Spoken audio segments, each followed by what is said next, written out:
Mystic MIchaela spiritual family. Welcome to Know Your Aura with Mystic MIchaela. Today, I am talking about the throat chakra repression. I am seeing collectively how that affects us and how it shows up in physical ailments as well as spiritual ones.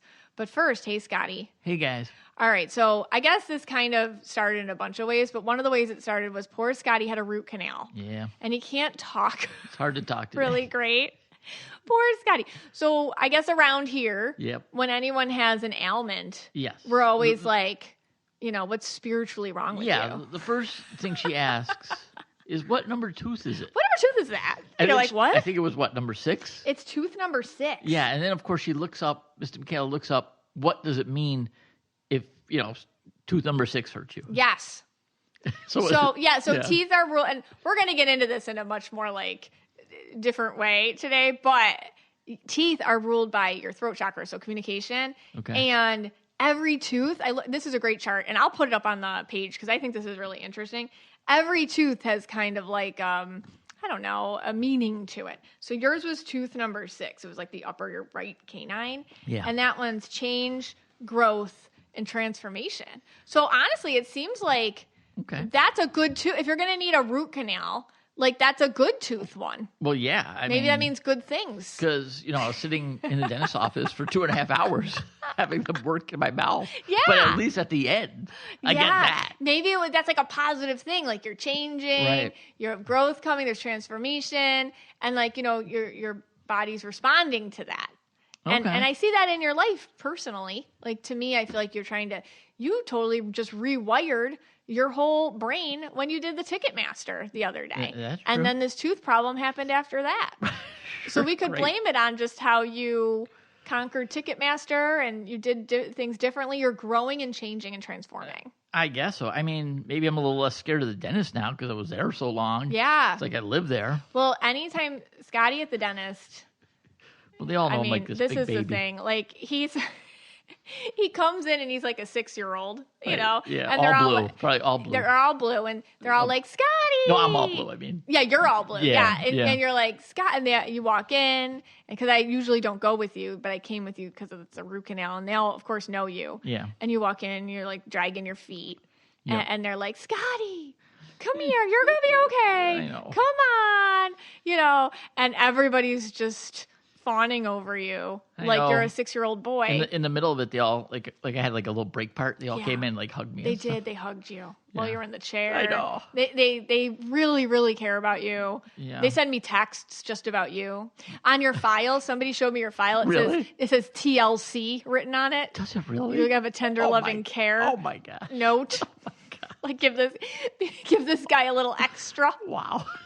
But they're real nice to you. They are. No one gets better treatment than Scott at the dentist because everyone feels bad for you. That's true. That's true. Because you get so scared. And then your mom told me when you were a kid, you used to try to bite the dentist, kick the dentist. But, and I've talked about this before. It's a little hard for me to talk to. I know, you can't talk.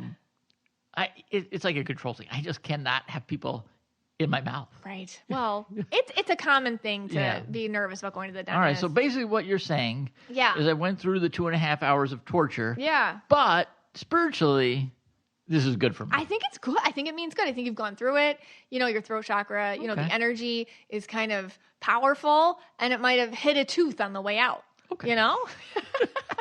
I'm going to put this up. These aren't my explanations. It's like this graph I got from a holistic person. You have one bad tooth. Oh, my tooth number 2. What number tooth is yours? My tooth number 2 is, is that what yeah, it's a upper right molar. Yeah. Tooth number 2. And that one is crazy because I've only had one problem with one tooth my entire life, and it's tooth number 2.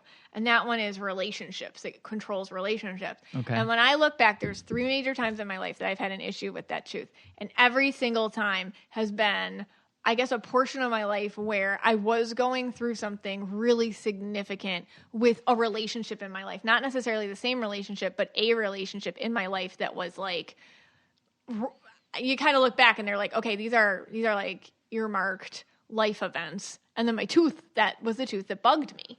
Okay. Like the first time when I was maybe like 16, it was like killing me. And I was going through like stupid boyfriend stuff at the time in high school.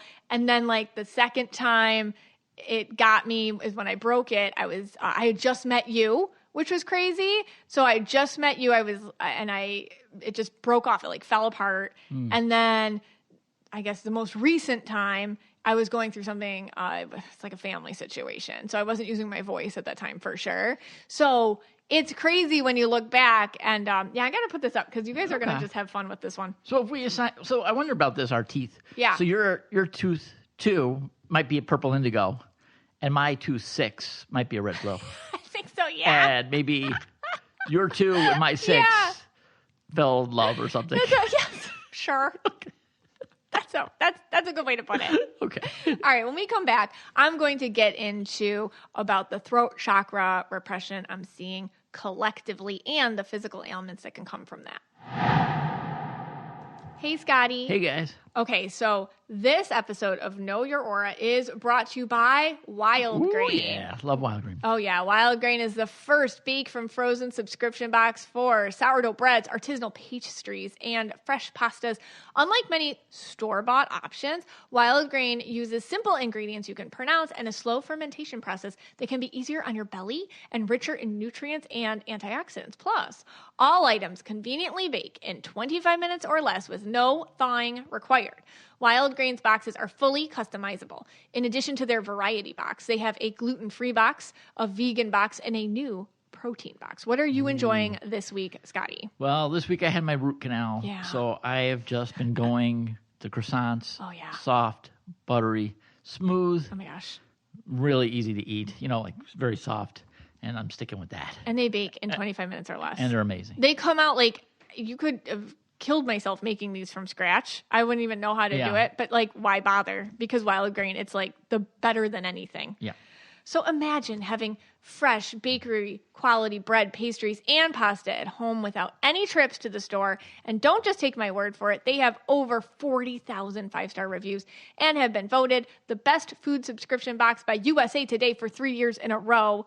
For a limited time, Wild Grain is offering our listeners $30 off your first box plus free croissants for life when you go to wildgrain.com/KYA to start your subscription today.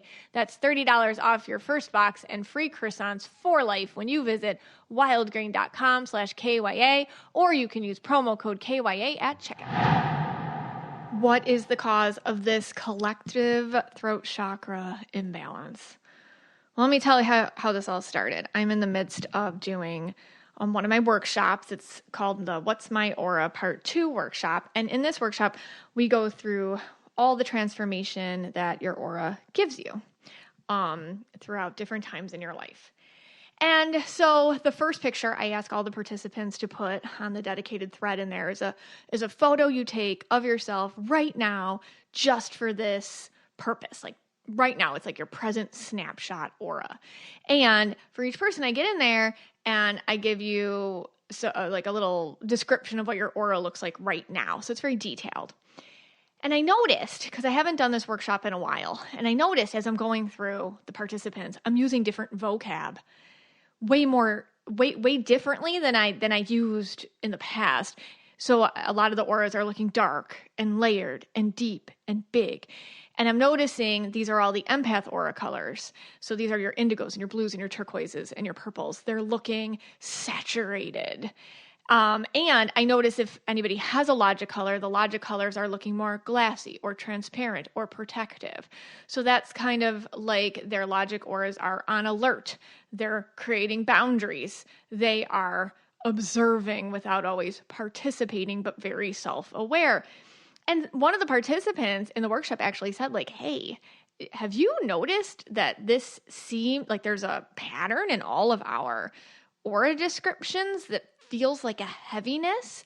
And they asked, can this be caused by what's going on around us in society? And I said, absolutely. So this phenomenon just like blew my mind. I read all of you individually in readings, but I guess just to have a bunch of you at once and noticing that pattern, there is a lot going on and we are affected by it. And sometimes there's no solution to these things, there's just validation. you are affected by what is going on in the news and the media and society around us right now. It is very heavy and it is a lot. And I said this over on my Substack, and I've said this here and there. You might have caught me saying it, but if you find yourself exhausted and fatigued and laden with many thoughts and feeling even a little hopeless, what it means is you're an alert member of the collective. You're noticing. That's all it means. It means that you're noticing. And if you're noticing, it means that you're in it, and it means that you're here and you're participating actively. And it also means that you can be a light. It does mean that you are a beacon of light working for other people, meaning you can have some sort of participation even if you're feeling exhausted. And I'll get back to that later on as I talk, but I guess my question is, what isn't being said? What are we repressing? Everyone's holding feelings collectively that we cannot always give voice to for all sorts of reasons. And how does that affect you spiritually, and how does the body react? So episodes of this podcast, episodes 268 and episodes 95, I talk about auras and health and energetic repression and health and how that shows up in the aura. Because, energy and the body, they're one and the same.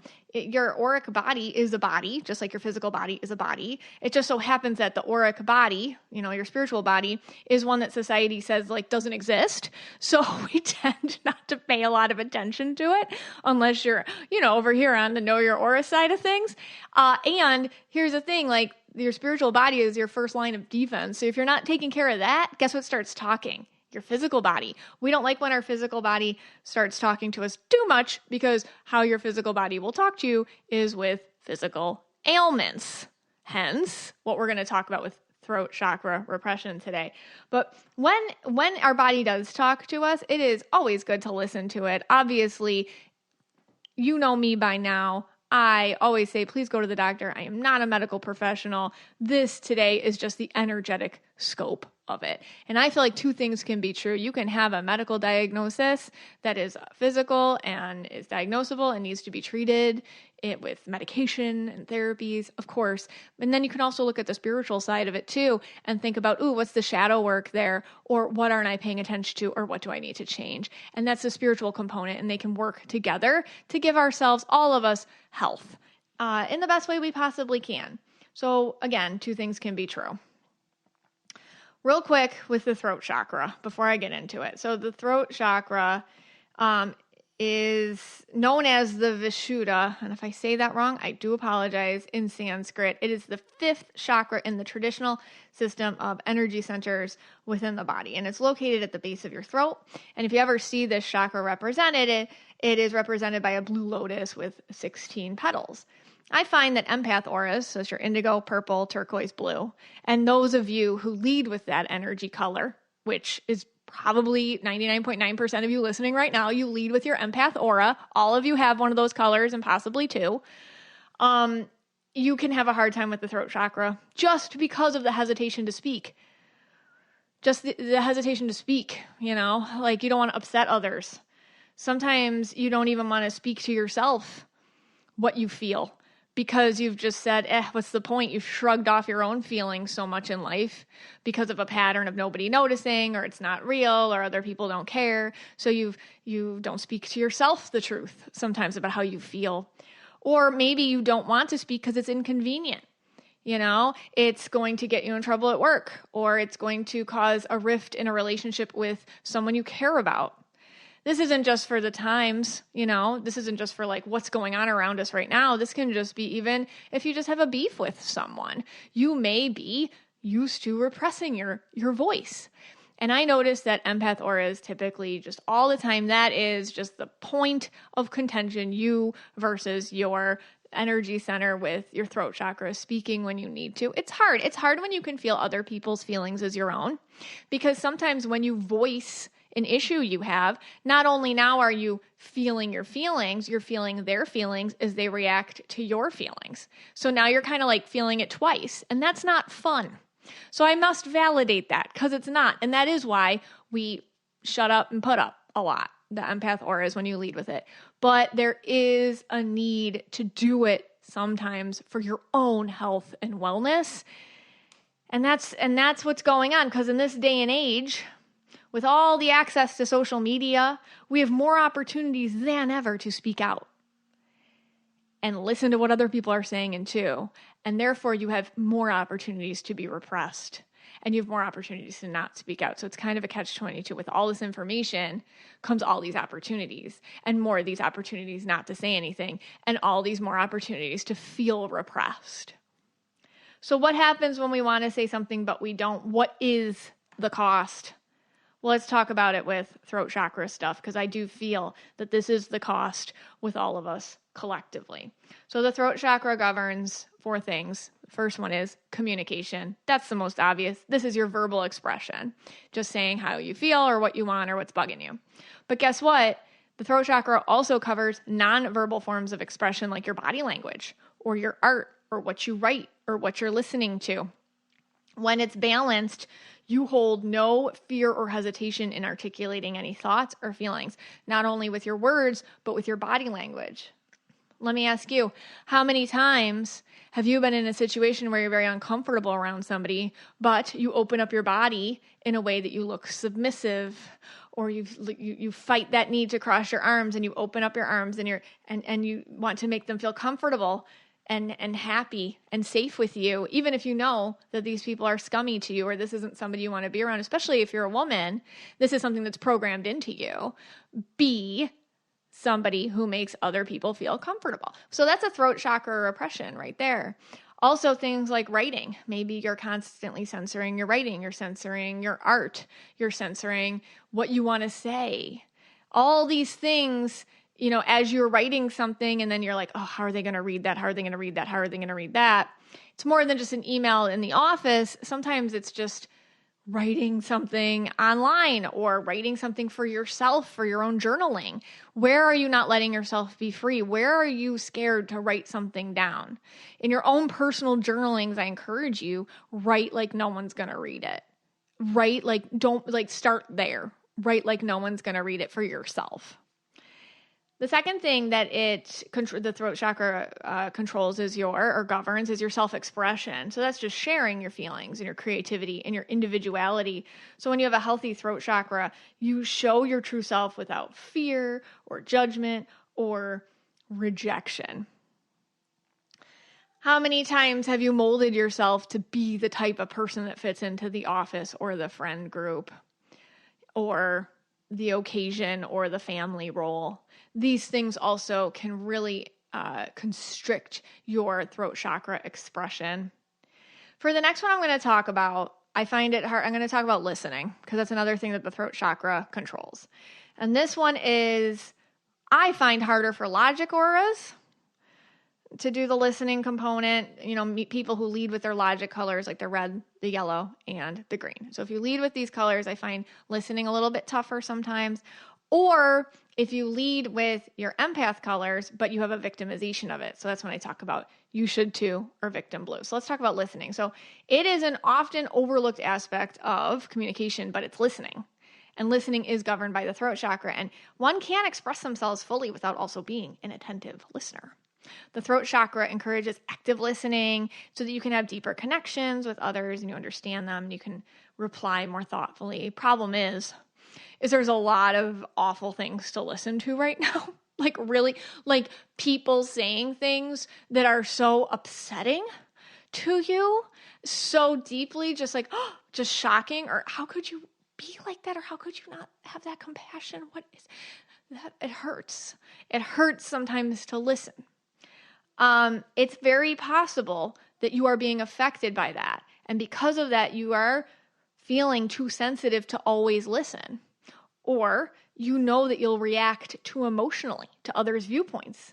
So you're avoiding being reactive by avoiding listening. Some of this stuff, I'm not saying there's solutions to this, by the way, at all. I'm saying some of this is just called self-preservation at this point. When I talk about the collective situation in this, if we make it a little bit more personal, think about in your life, in your relationships with people, in a friendship or a parent or a sibling or someone you're close to. Do you avoid listening to them because of these things? Is there somewhere you can work on the listening aspect where you aren't hurting your own boundaries, or it is something that you can challenge yourself with listening to them a little bit more to make the relationship more back and forth? But another one this one can really affect people with listening if they have the victim blue thing or the you should too blue thing, which I'm seeing way too much of in our society right now. Victim blue, I've talked about it on here. It's kind of my way of describing when somebody else's feelings like upset somebody's feelings and everything's like a victimization. Like these people are sensitive to a fault. Like your feelings, your authenticity, your choices in life that do not affect them or hurt them actually cause them like pain. How could you? Very victimized all the time. You should too blue, which I just did an episode about a few weeks ago, is a type of person that's like, well, if I went through something, everybody else should too. That their pain is their pain is a blueprint for everyone else to live their life. And these are very unhealthy ways of approaching life. So these people don't want to hear what you have to say because it doesn't fit with their own way of seeing things.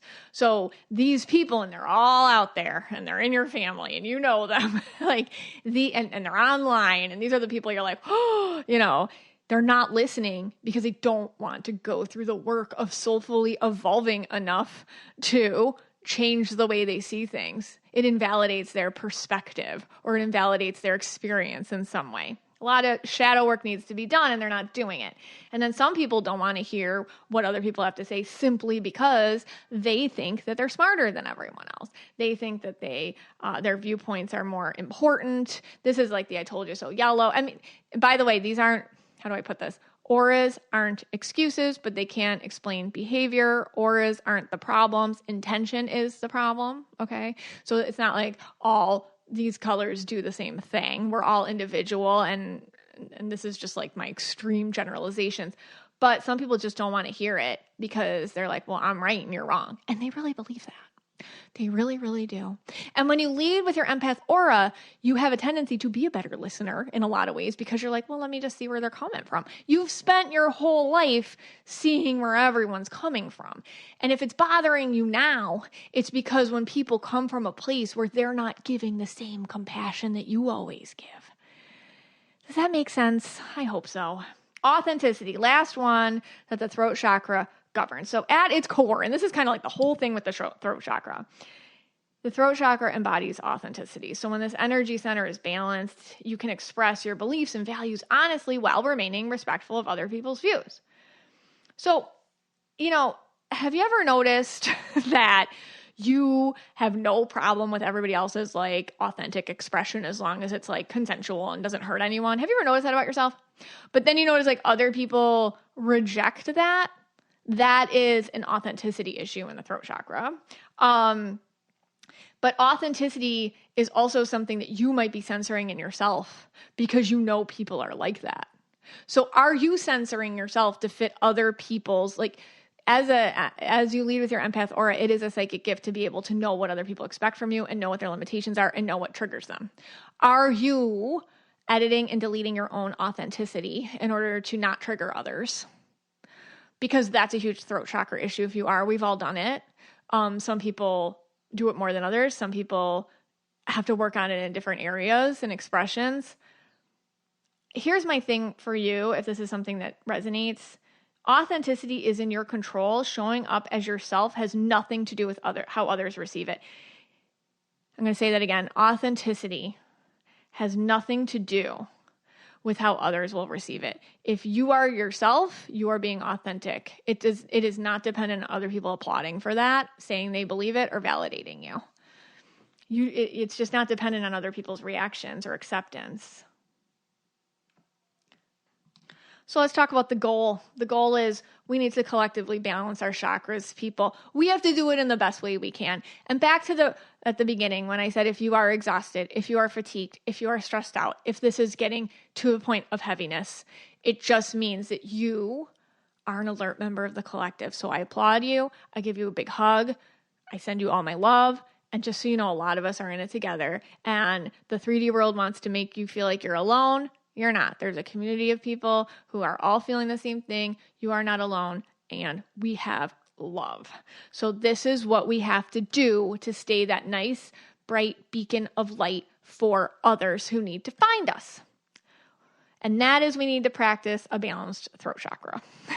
It's way easier to start with yourself. That is first step. And then you can move out to other people and expressing it in a more public way. Okay, so first things first, clear and effective communication with yourself. How do you feel? Like really, how do you feel? Happy is not necessary. You can say, I feel bummed today. I feel exhausted. I feel disillusioned. It's okay. Whatever you feel, be real about it. That is a bright light. It is not dependent on how happy your feelings are. It is dependent on how real you are feeling about yourself. So clear and effective communication to yourself about how you feel. A strong sense of self-confidence in yourself too. Like it's just kind of, I'll just role model this for you. It's like, I realize that out there, this is all going on, but in the stasis of me and myself, I know who I am, how I stand, how I feel, and what feels right to me. Okay, so it's just kind of talking to yourself, creating that stasis within yourself of balance and truth and communication with yourself. Another sign of a balanced throat chakra is the ability to ask for what you need. Let's start with ourselves. I need a nap. I need to take a mental health day. I need to avoid that person at the water cooler at work. I need to let that call go straight to voicemail. What do you need? Just tell yourself, this is what I need. And listen to yourself and honor that. You are speaking it and you are hearing it in yourself. That's great throat chakra stuff. A talent for listening actively is another part of having a balanced throat chakra. You can hear it. Okay? If somebody says something to you, you can sit there and you can be like, I hear it. Because just because I hear it doesn't mean it's going to disrupt my own sense of peaceful stasis back to the self-confidence thing. This is who I am. This is what I believe. This is what I stand for. I am a bright light in the darkness. I have compassion and empathy, and people will find the strength in me when they find the strength in them. And then if you hear opposite, if you hear other things, you're going to be okay. And that's going to help you listen actively to others. It's also going to help you keep those ears open to your own feelings and sense of self. Articulation of your feelings through various forms of expression. I mean, you got to write to yourself. You got to sing. You got to decorate your office the way you want it to look. You got to buy the fun comforter for your bed that, whatever it is, like you express yourself artistically, creatively.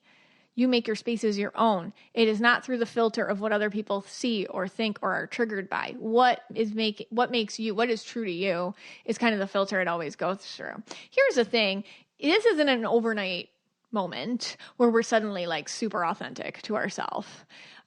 This is something that you can at least acknowledge. I tell that to people all the time. It's like, you can at least sit there and be like, I don't want to do this, but I am doing it because I have to. All right. But at least sit in the discomfort of, but I don't want to. Or this is something that I am not comfortable with, but for the job, I guess I have to do it. Like at least sit there in that moment and know that this isn't you, but you have to do it at this time to keep fitting in. Over time, it's uncomfortable, and a lot of our egos don't like us to do it. Our egos like us to think that everything that we do, we agree with all the time, and our own egos will spiritually bypass our feelings so that we stay the same and just become like numb members of the society and just keep robotically doing everything. It's okay to know you don't want to do something and do it anyways. What's going to happen is you'll be uncomfortable long enough that one day you'll be like, you know what? I'm more uncomfortable doing it than, saying it. and then it'll flip-flop eventually. And then an alignment between your thoughts, words, and actions is the final part of having that balanced throat chakra, which means that what you think, what you say, and what you do are all in alignment. They all agree. And that takes time.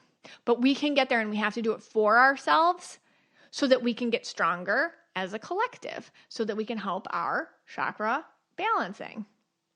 imbalanced throat chakra stuff, and this is what a lot of us are experiencing. You know, we are seeing people with overactive or imbalanced throat chakras. So you can have an underactive one, which I feel like a lot of us have, the one where it's kind of like we're just silent all the time. And then you can have an overactive one too. That's where you don't shut up. Okay. The people that don't shut up, these are the ones, and I say it to myself, so I'll just say it to you. I'm telling you right now, it's not that there's more of these types of people, they're just louder. So you think there's more of them, but they're not. They're just really, really loud. So each voice sounds like 20, but it's really, they're just loud. So these people just like excessively talk or dominate conversations. I mean, you know these people in your life. You know, they interrupt, they don't listen, they're really loud and aggressive. If you don't agree with them, they get very upset with you. They can express hurtful truths, like below the belt stuff. Like, you didn't have to say it that way, you know, just trying to cut you down. Argumentative people. But us with the underactive throat chakra stuff, I mean, this is where we're at. And so when you're underactive because you're like repressing it and it's like you have this difficulty expressing your thoughts and feelings, you may not even know how you feel. So back to the practicing for ourselves, like the practicing, how do I feel, could be right there a huge spiritual awakening for you. Like, oh my God, I hate my job. Like, hold on, I don't even like this friend. Why do I constantly meet her on Tuesdays for coffee? I can't stand her. Like, you might suddenly realize, like, wait a second, I never really checked in with how I'm feeling, just how I should feel or how somebody else feels about me. You know, so another thing, you might have this like shyness or social anxiety when you have an underactive throat chakra. That means that you're avoiding being around people simply because you don't want to be triggered by them, or you know you'll get repressed, or you know you won't know what to say, or you know you'll be around stuff that you can't call out, so you just avoid it, which is, you know, fair. It's fair, but it's also, it can be limiting. You can have tendencies towards dishonesty or withholding. You can, which is like people pleasing. Like, oh yeah, I think that's great. You're great. You know, you're buddying up to the meanest person in the room because it's survival in that social situation. So you notice the places you betray yourself for the need to fit in, which is honestly very human. A lot of this you have to, in order to get through it, you have to pat yourself on the back and give yourself a big hug. Remember in kindergarten class, they used to say, give yourself a hug. I want you to give yourself a hug. And I want you to say, you know what? It's okay. I was just surviving. You know, this is very human, that need to be part of a group. Okay. It's just hammered into our caveman brains. All right. So it's okay. It's a lot to fight against. So I don't want you to get hard on yourself, but notice where you're doing it. Notice where you're betraying yourself. And then finally, and this is where we started the episode today, physical symptoms. And this is where we do not want the throat chakra repression to show up too much in, because that's some problems. That is some inconveniences we do not have time for. Do you suffer a lot with sore throats? You know, I've said this before. I used to get strep throat constantly as a kid, like way too much. Maybe tonsillitis, maybe laryngitis, maybe just constant just aggravation, coughs, stress. You know, it's like allergies, but constant back there. You know, what is that? And of course, again, all these things can be real medically diagnosed things, but what is the spiritual component is my question. Do you feel dizzy a lot, detached from your head? Okay. Do you feel detached from your body? Like, what is going on? My head feels like it's floating away from my body. That's some throat chakra stuff. Do your ears hurt? Ear aches, eardrum issues, loss of hearing, earwax buildup. What aren't you trying to hear? What are your ears making sure you don't listen to? Sinus troubles in general, like nose, sinus headaches, teeth. What aren't we speaking? What truths aren't we talking about? Thyroid imbalance, hormone imbalance, metabolic imbalance through that, fatigue in general, and asthma. Asthma problems, or if you already have asthma, you know, flare-ups, things of that nature. What do we do? Well, you're here. And like I said, you're an alert member of the collective, so you're doing a great job. All right? We can acknowledge that we may not have a solution, and that's okay. we need to validate that not everything requires an answer, but is still kind of a problem. And that's okay too. I feel like our solution is getting ourselves strong so that collectively we find each other, we know each other, and we are that bright light for one another.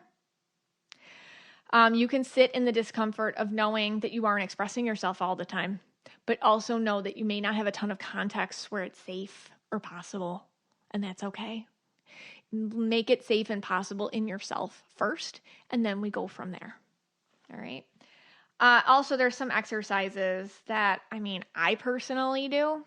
One, I will put on my music and sing really loud to it. Like 16 years old, super loud, scream, I'm a child of the 90s, so scream your Alanis Morissette along with me. Like that's kind of like it, just get it out.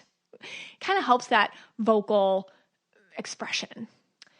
Neck exercises, which I didn't even get into. Neck, if you have neck problems, that's like, who are you trying to be a good girl or a good boy for? Who are you pleasing? So maybe a lot of neck rotations, neck stretches throughout the day, whatnot. Read your texts out loud, the ones that upset you. I feel like if we shine our light on things that really upset us, like maybe if you have somebody who texts you and they're often like the ones that aggravate the throat chakra, like, oh, here they go again, and I can't say what I want back. Read it out loud. It kind of takes away its power. Sometimes I'll read texts I get like this, like I'm reading a play. So that uncomfortable person in your life who triggers you and sends you a really triggering text, you're like, I'm going to read this like a play. Act 1, scene 482, Text from this difficult person in my life reads. It's funny, but it also shines a light on it, takes away its power. Have a dialogue with your inner child. I do this a lot. I talk to little Megan all the time. Hey, little Megan, it's okay. You didn't know what to say in that context when they mentioned that people shouldn't have rights just because they live on one side of a line and you live on the other. Like, I know that really upset you and it shocked you and it made you really sad inside. And I know you want to cry and you didn't know what to say, so you just kind of choked up and sat there. And it's okay. We can talk about it now. I love you. Like you have to talk to yourself with care and concern and compassion. Another thing I'll do sometimes is I'll listen to my HC frequencies or my spiritual trap music playlist, which I highly recommend. I have it. I always say it's on Spotify. Search up The Mystic MIchaela, MM's favorite spiritual music. I'm not verified on there. You just got to find it. I love it. And it's my gift to you. Just play it. I want to hear how you're coping, what you think about this collective throat chakra repression. What are your solutions? What are your advice? What can we do for each other? Let's go talk about it on the Mystic MIchaela Spiritual Family Facebook page. And as you know, this podcast is for you and about you. And I'm so glad you spent some time with us today.